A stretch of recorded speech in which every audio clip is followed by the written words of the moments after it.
Hey, welcome replay viewers. This is Loretta Love Huff, the Dream Leader for Business. Welcome to the Scope. I'm happy to have you here. So today's topic is five critical components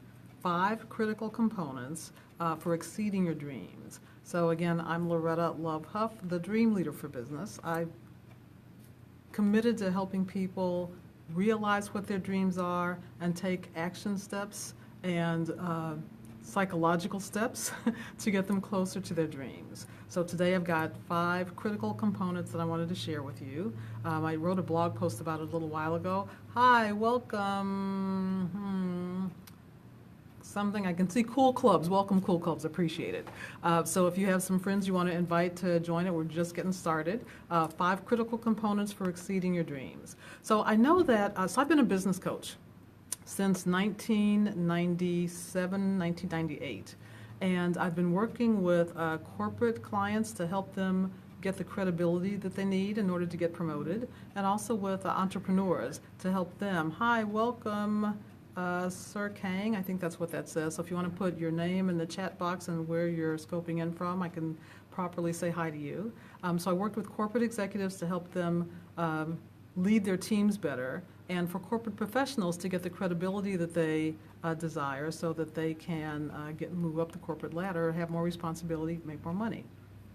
When I moved to Arizona, I still had some of my corporate clients, but eventually we completed the work that we were doing, and I found myself networking with a lot of business owners and who were really struggling not so much with leadership issues, but with marketing issues. And so I started training them on marketing tactics to help them grow their business.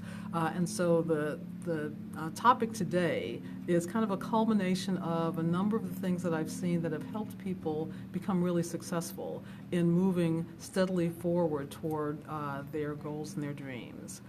So you might think it's just a matter of setting goals, and that really is important, because if you don't have goals, life can just pull you in a lot of different directions, and you'll find yourself dealing with all these emergencies that come up that aren't going to help you get toward your goal. You'll be dealing with somebody else's emergencies for the most part. Or maybe they're your emergencies too, but again, they're not the kinds of activities and the things you have to do to deal with those emergencies aren't going to be the kinds of things that will actually get you closer to where what your dream destination is. So I want you to think about this for a minute. So when I'm talking about your dreams, I use this phrase called your dream destination, which I want you to imagine that it's 10 or 15 years from now, and you are happier than you ever thought you could be.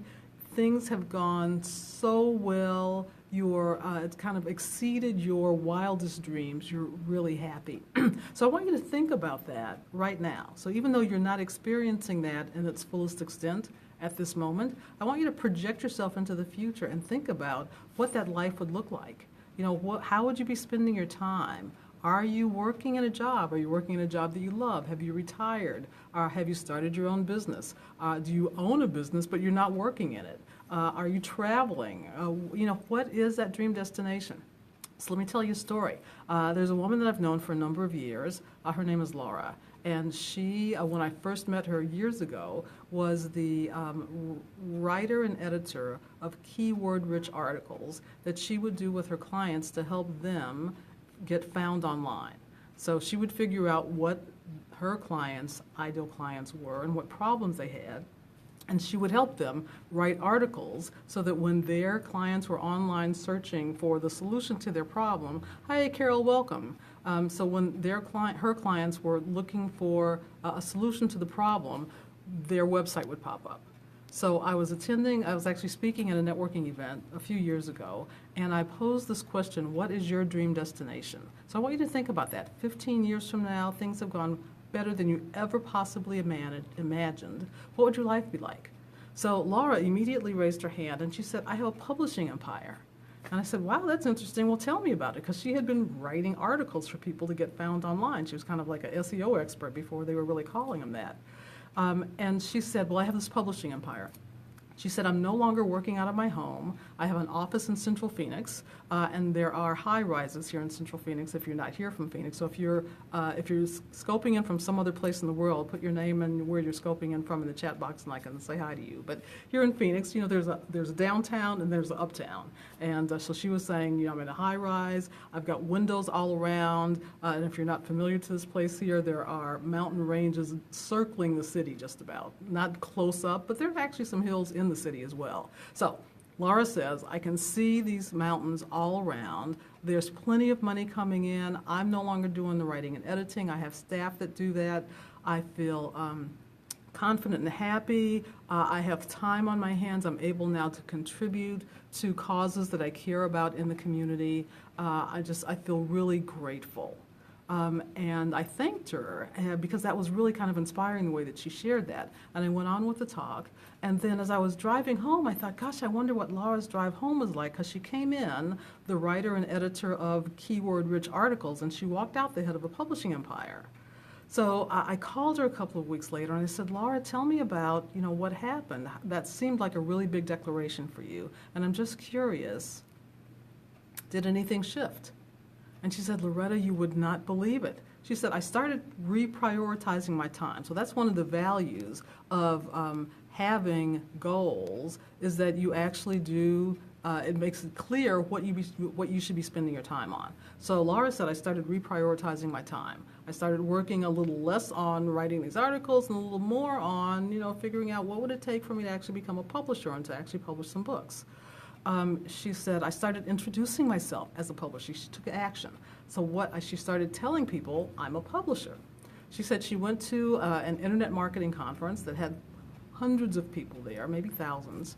And she said there was one of the speakers there who came up to her after she introduced herself as a publisher, not an SEO expert, as a publisher. And he said, you know, I've been thinking about writing a book for years, and I've decided that now's the time, and you're the person. You're going to help me get my book written. And he was so famous, she had to sign a non-disclosure agreement in order to even work with him. Hi, welcome, Ekchek. Can't quite recognize that. Thanks for coming.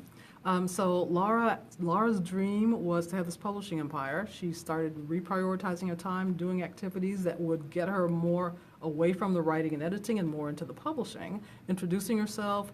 She signed this agreement with this guy, published his book, and she's now published several books since then. And she said that wouldn't have been possible had you not asked me what my dream was. So I want you to think of, what is your dream? So I find in all the coaching that I do with people that they have dreams. Maybe they've swept them under the rug because they didn't think they were possible. Maybe people around them have discouraged them from their dreams. So here are the 5 components. So the first one is having hope. So you need to have hope that things can turn out. So you need to feel hopeful. Let me say that. That's probably a better way to say it. It's not like having hope. It's feeling hopeful that things will turn out well, regardless of how they're looking right now. Being hopeful that things will turn out well will allow you to take advantage of meeting people, you know, having serendipitous conversations with people, you know, saying that, gosh, wouldn't it be great if this happened, and then having somebody say, hey, I can make that happen with you or for you. So having hope, it's a feeling that things will turn out for the best. So you might know, you know, some people around you who are kind of pessimistic and who are always seeing the empty glass, not even the half-empty glass, like totally empty glass. And people who are generally pessimistic, hey, welcome, CJ. People who are generally pessimistic have kind of a hard time feeling hopeful, and yet hope is critical. It's the feeling of something good is going to happen, that even if you can't predict something good is going to happen, you're feeling hopeful will put you in a positive state of mind and allow you to take chances and do things that you might not do. Hi, thanks so much. That you might not do if you're not feeling hopeful. So if you believe that things are never going to turn out for you, you're not even going to do anything about it. Versus when you feel hopeful that things could turn out, you'll take chances, you'll move forward, you'll do things, even if, you know, all your ducks aren't lined up. You'll still take chances and you'll go out and do things. So the second component to exceeding your dreams is making a decision. So there's one thing to feel hopeful about it. There's another thing about making a decision. So here's what, hi, welcome, Bat Dat. So what decisions do is get your mind, thank you, hi. So let me know where you're scoping in from. Are you here in Phoenix or you someplace else? So it gets your mind working. So you make a decision, you make a commitment. Hey, Wanda, thanks for joining. Oh, thanks for the heart. I appreciate those. So just, if you're new to Scope, you just like tap, tap, tap on the screen, and those will give me hearts. I love hearts. They're really good feedback for me. From Utah. Hey, I've got a friend in Utah. Awesome. So she is outside of Salt Lake City. I forget what town she's in, but she's really close to there. So thanks for joining. I'm sure it's a little cooler up there than it is down here. Bad news today, but God is good. Yes, God is good. So, even when, I don't know if you were online when I talked about the first thing, so go back and listen to the replay. But the first critical component, France, awesome. Comment allez-vous? Trying to remember, I took French in 7th grade a long time ago. Pennsylvania. Okay, awesome. So hope is the first one. So when you have hope, when you believe that God is good, and you believe that things will turn out for you, you're more likely to take actions that are consistent with believing that things are going to turn out. So the second component is then making a decision. So deciding, and you would think decisions, that's not really critical, but they really are. When you decide, I'm going to make this happen, then you get serious. Your brain then starts working on, well, what can I do to help with this? So now her heart and soul have said yes, or his heart and soul have said yes, let's go for it. And now your brain can start working on, well, what is it going to take to actually make this happen? Hi, welcome back. Dad, you came back. Okay, because I think you were here a little bit earlier. Thanks for coming back. So making a decision allows you to kind of figure out what those early steps are.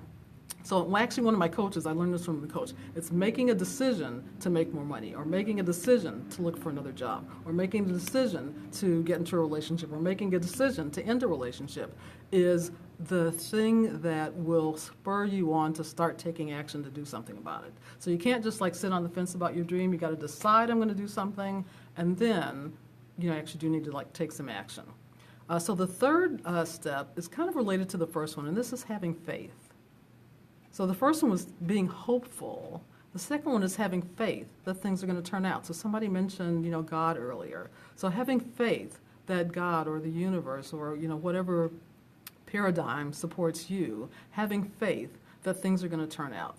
That will allow you to get off the fence, allow you to make some decisions, and even when circumstances, hi CJ, welcome back, even if circumstances look unfavorable, having faith will allow you to keep moving forward, because just making a decision doesn't always make things happen. It gets them started, but you still need to move forward and take the right actions and the right steps toward anything that you're doing. So I found this quote, I forget who said it, but it says, within any clearly imagined dream, far beyond, thank you for the hearts, far beyond the curtains of time and space lies the intelligence and energy to choreograph the entire sequence of events necessary to make it manifest as soon as possible. And if you physically move forward toward that dream, demonstrating both faith and belief, making yourself available to accidents and coincidence, not insisting on the hows and kind of rolling with what may come, the sequence is permitted to play itself out. So I actually got that. Oh, that's where it came from. So I have subscribed to this email, this program that sends me quotes every morning at 2 in the morning. And this was Notes from the Universe, and that's what the quote was. And it reminded me, just reading through this quote again, reminded me of something that happened several years ago. I was living in Northern California at the time. I was married to a different guy than I'm married to right now, but we were both big fans of Deepak Chopra and his writings. And I heard kind of at the last minute that he was coming to speak at a large church in our neighborhood. Thank you for the heart. I love Deepak. He's just an amazing guy. So we were very excited. Oh my gosh, we're going to get to see him and hear him personally. This is awesome. So I called the number up to, that was hosting the event, and they were all sold out. And I thought, oh God, I was devastated because I really wanted to go. But I had faith. And I had made a decision that we were going to go see Deepak Chopra. So in spite of the fact that it was all sold out, I talked to one of the coordinators there. She said, well, just, come down and, you never know. So we got there early, And within about 20 minutes of us getting there, a ticket became available. I'm like, yay! And we still had another 45 minutes or an hour left, and pretty soon another ticket became available, and we both got in. And had I not decided that we were going to go see Deepak Chopra and decided that, hello there, welcome so much, thanks for being here, let me know where you're scoping in from. Had I not decided, had I not believed, had I not had hope, thank you for those hearts, I appreciate it, we wouldn't have gone. We would have given up and said, oh, well, it's sold out. But faith and hope and decision had us go down there and get tickets, and we were able to, see him, hear him. He was deeply inspiring. We bought one of his books. He autographed it for us, and we got to touch Deepak Chopra. It was an amazing experience. So where in your life are you not being hopeful? Where are you not making a decision? Where are you, not believing that things are going to turn out for you, so you've lost faith? And faith is the thing that will keep you moving forward. So even in those times when it looks like things are really, really dark, having faith and just allowing, not even allowing yourself, encouraging yourself to feel better and to feel hopeful will make your time that you're waiting for this thing to turn out just that much more tolerable, maybe even pleasurable. So the fourth critical component is having focus. So it means, having focus on some attention, some activity, or something that you're trying to attract. So you want to hold your dream in focus. Keep your eye on the prize. I forget who said that. Was that Cassius Clay or somebody? Keep your eye on the prize. That's the thing. So years ago when I was living in the Silicon Valley, and my husband, same husband with Deepak Chopra, so we had a consulting company together. Hi, Jose. Hey, thank you for joining us. So my husband and I had this consulting company, and we were working with a married couple who owned, I forget what their company did, but the husband was a guy kind of like me who tends to kind of look at all the details and see kind of what's wrong with this picture. And his wife was really out there and totally believed a lot of the things that I'm talking about here. She believed everything was going to turn out, things are going to be fabulous. She's very optimistic. He was very pessimistic. So he kind of gave this example of, going down a river with rapids in it, and boulders and with the water's rushing around and trying to avoid actually avoiding the rocks. But he would see all the rocks in the stream, and she would see all the beautiful sunshine, and isn't this great? And they had totally different perspectives, but it did kind of work for them. But being able to focus, keeping your eye, and I asked her what allowed her to stay focused on the positive, what allowed her to stay with that when there were all these obstacles around and the husband was getting caught up with all the things that looked like were going to make their dream not come true. And she said you just kept thinking about the end goal. So having the end in mind will keep you focused on that. You'll see all the obstacles, but you'll deal with them differently than if you think that the obstacle's there and therefore now I need to give up. Because you'll see obstacles. There will be obstacles in life almost all the time. And you get to choose whether or not you're going to let this obstacle stop you from accomplishing your goal and your dream, or if you're going to see it as just something else that needs to be dealt with. So you have a very different relationship with the obstacles if you believe that you're supposed to go see Deepak Chopra live than if, oh, well, I don't have any power, things just aren't going really well. So you need to have focus, stay focused on your goal, keep your eye on the prize, keep moving forward. And then the fifth thing is gratitude. So this is your ability to express gratitude for every good thing that's happening in life. Whether it's the sun that came up and the beautiful blue sky and the sunshine that's beaming down and growing flowers in your backyard, or helping the trees in your neighborhood grow. Just having gratitude for everything. Find things to be grateful for. Could be the sunshine, could be listening to the birds chirping, it could be, the love of your pet, the love of your child, the love of your spouse. Could be memories of people that are no longer with us, but who made a difference in your life. So when you find things to be grateful for, it again raises your spirit. It actually changes kind of the emotional content, the energy in your body and in your head, and allows you to again maintain that optimism and hope that you're feeling. Thank you for the heart, I appreciate it. Hi there. So gratitude is really important because you'll feel better. I'm in Phoenix, Arizona. Right now, I'm in a classroom. I teach entrepreneurship classes and business management classes in part at the local community college. Primarily, my business is coaching and speaking. I'm from Chicago originally, so I grew up in Chicago. I've left Chicago when I was, I don't know, I'll say it was 1989, I think, when I left. I moved to Northern California. I lived in the Silicon Valley until 2003. And then I moved to Phoenix to marry my college-era sweetheart that I didn't marry, back in the day. So now we've been married for 12 years. I mean, it could have been like 40 years by now, but oh well. I've had a great life. I have no complaints about it. But we're married now, so I'm in Phoenix. So I moved here to marry him. He had gone to ASU for grad school and had settled down in Phoenix, and I'm very glad I'm here because it doesn't snow here. And I was so sick of the snow in Chicago. That's why I moved to California. Anyway, so gratitude. So let me just do a quick recap of the 5 things that you need. So one is having hope, and it's the feeling that things will turn out for the best. So when you feel that you're likely to kind of move forward and not get too discouraged by things that look like they aren't going well temporarily. You'll see obstacles as temporary setbacks. The second key is making a decision to move forward toward that goal. So making a decision, when you do that, your brain starts to try to figure out, well, how am I going to make this happen? So making a decision is number 2. Number 3 is having faith, again, that things will turn out.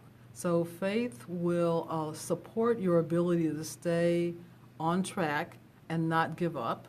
And focus will also do the same thing. That's the 4th critical component, is maintaining focus, keeping your eye on the prize, noticing that there are obstacles around, dealing with them if you need to, but not getting discouraged by them, staying focused on what it is you're trying to accomplish. And then gratitude allows you again to keep your energy. Hey, Broken, I'm just about to wrap up, so listen to the replay, before it goes down, so that you can get caught up on the stories and examples and keys that were here. So gratitude is the 5th one. So that is the thing that will allow you to feel grateful, happy, optimistic, believe that things will turn out. And when you're expressing gratitude to the people around you, it will help them also feel better. And you just never know what helpful people there are around you who can help you accomplish your goals. And so when you're a mean old ornery curmudgeon and you're not happy about anything, thank you for the hearts, then people aren't going to want to help you. But if you are a cheerful, upbeat, optimistic, hopeful, things can happen person, people will want to help you accomplish your goals. And I didn't talk about, so here's a bonus thing. You want to tell people what your dreams are. Now I know, in some arenas, there's some people around you that you may not want to share that with because they're going to tell you, oh, that's stupid, you can't do that. So share your dreams, but share them with people who will be supportive, who will say, yeah, that's great, go for it. You are very welcome. Yes, it is a good reminder to work. Yeah, thank you so much. I'm glad that it's being helpful to you.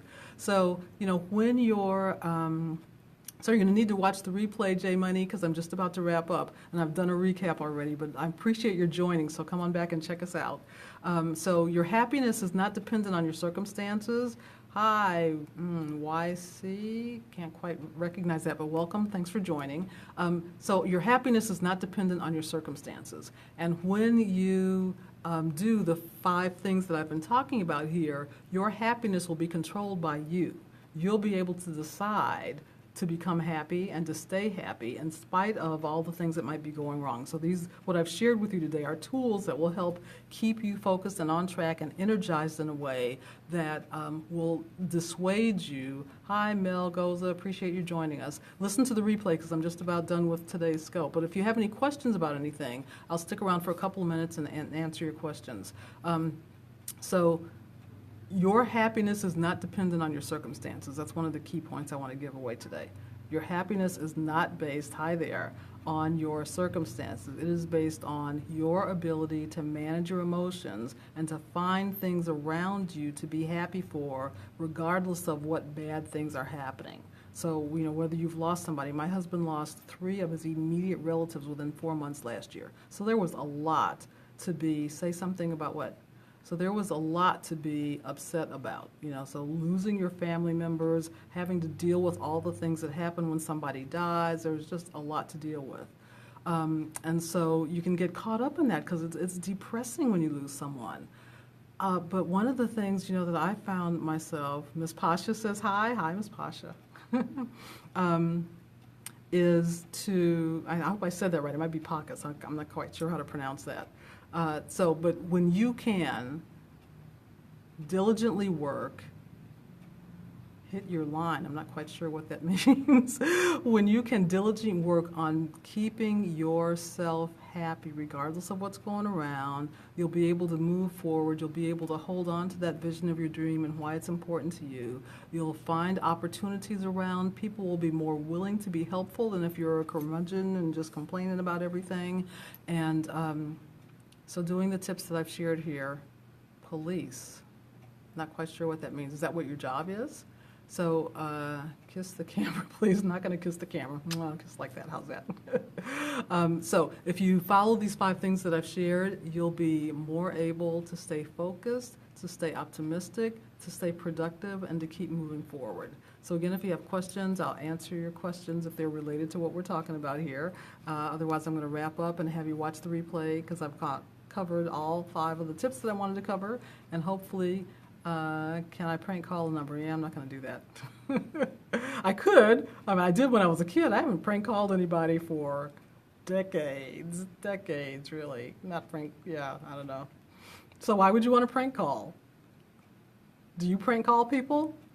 Are you prank calling me? Come on, it makes you feel younger. It could. It could, yeah, no, I haven't thought about doing a prank call. Let's see, what else do I do to feel young? You know what, actually, just being with my husband makes me feel younger because I met him when I was a late teenager. And so, yes or no, what? Am I going to do the prank call?